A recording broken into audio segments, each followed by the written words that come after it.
keyin biz ham hovli dacha olganmiz. Hovli dachada umuman tura olmaganman men, chunki bolalarim bilan men borardim. Ikkita yonimizdagi qo'shni polni arendaga beradigan edi. U arendaga keladigan odamlarning ovozida, shovqinida o'tirib bo'lmasdi. Tushunasizlarmi?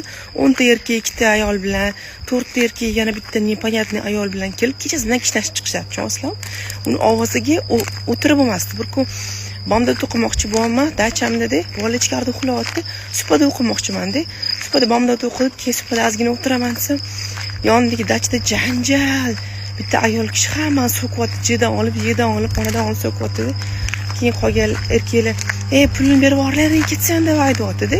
Shu bilan keyin tinchyapti-da. Mana shunaqangi chidab bo'lmaydigan darajada g'alati narsalarni eshitasiz dachalarda. Keyin mana Parkentdan dacha oldik. Bu yerda Parkentda Xudoga shukr oilalar yashaydi.